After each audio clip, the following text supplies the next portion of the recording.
So today I want to talk about this. This is the MacBook Neo. Some of you may have heard about it by now. I don't usually talk about laptops on this channel because I find them, and really desktop computing in general, pretty boring. But this is different, especially for us Apple users. This is the first, at least since I've been watching Apple, truly affordable Mac laptop. And based on what I've been seeing on my social media, more than one person is replacing their iPad with the Neo, which as an iPad guy, caught my interest. Now, in a more literal sense, the idea of the Neo replacing an iPad is complete nonsense. Unless it's hiding a touchscreen and support for Apple Pencil, optional cellular, a detachable screen, the Neo really isn't comparable to an iPad. Sorry, it just isn't. They're two completely different things. But on the other hand, if you were someone who bought an iPad, maybe with a keyboard case, because up until the Neo, it was the only way to buy a portable Apple computer for under $1,000, but what you really wanted was a notebook, then yeah, the Neo replacing an iPad makes some sense, if this was the actual type of product you wanted. But for everyone else, especially those of us who are primarily iPad users, I look at the Neo and the iPad a little bit differently. To me, it's not about the Neo being a replacement for any of the iPads. I see this MacBook, as the first MacBook that might make sense as a companion device for your iPad. So despite the reputation it has among the tech press and super enthusiasts, the iPad has actually come a long way in the last 5 years alone. Once Apple added external display support, I could finally make the iPad my primary personal device. Even as an enthusiast, as someone who has the choice in what tools I use to create and chooses an iPad, I know the iPad can't do everything. The one thing I have to go back to a Mac for is software development. Not so much for work, because work provides a machine for that, but for any apps I want to build on the side, little utilities I develop for my iPad. I bring this up because I think a lot of iPad users have that one thing that they need or want to go back to their Mac for. And that one thing is going to be different for everyone. Not every piece of software translates well to a touch-first computer. For $599, the MacBook Neo provides a relatively cost-effective way for iPad users to handle those one-off tasks. I was seeing a lot of people in the beginning get really tripped up on the fact that the MacBook Neo is using an old iPhone chip instead of an M-series chip. But pretty much every review I've read or watched has borne out that even with just a phone chip, the MacBook Neo is punching way above its weight class. It is a lot more than just a Chromebook competitor. It is a full-fledged Mac.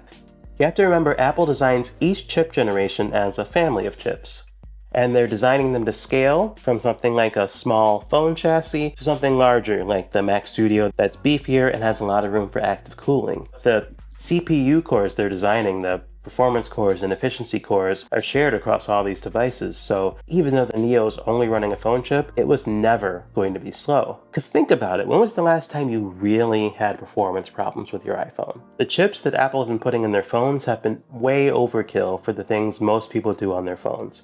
So even though the Neo only has 8GB of RAM, and macOS is not as optimized as iPadOS on 8GB devices, the Neo's been absolutely crushing it for me. I don't know how many people know about Apple's continuity features these days, but if you haven't heard that term, continuity refers to a set of features that helps you move between different Apple devices more seamlessly. Now these days, Apple only advertises continuity in the context of Mac plus iPhone, so people end up forgetting that continuity between your iPad and your Mac is still a thing as well. Many of the same workflows that Apple advertises for iPhone and Mac work with iPad and Mac as well. You can copy text from your Mac and paste it on your iPad. You can airdrop files from your Mac back to your iPad. And of course with handoff, you can start a task on your Mac and then finish it up on your iPad. That collaboration goes both ways as well. You can use your iPad camera to capture a photo or video and paste it into a document on your Mac. And with the sidecar feature, which is a unique iPad continuity feature, you can use your iPad as a second display for your MacBook, in this case the Neo. Some people continue to want Apple to build some kind of a hybrid 2-in-1 Mac that supports both the tablet and laptop form factors but runs macOS. And of course, in the early to mid 2010s, PC manufacturers were all in on this form factor. There's a flood of these 2-in-1 PCs in the market.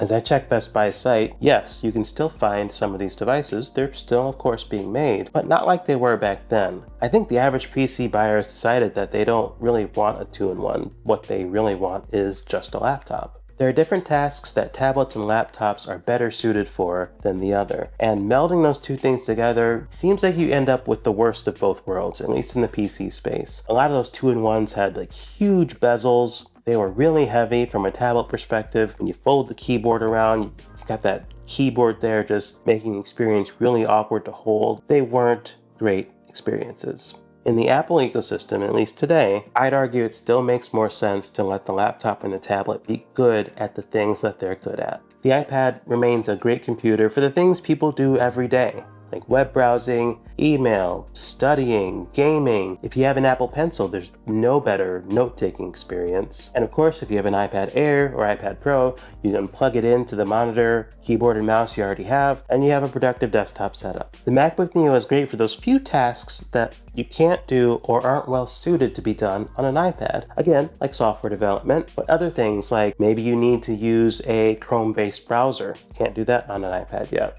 macOS has almost 30 years of legacy software, a lot of which is probably never going to be ported to iPadOS, honestly. So the Neo is a great, affordable entry point for accessing software like that as well. In the end, I don't really see the Neo as an iPad replacement, if for no other reason than it's not an iPad.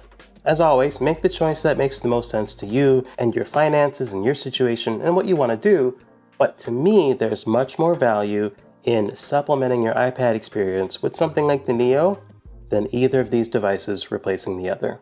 That's going to do it for this one. As always, if you made it to the end, thank you for sticking with me. I appreciate you and your time.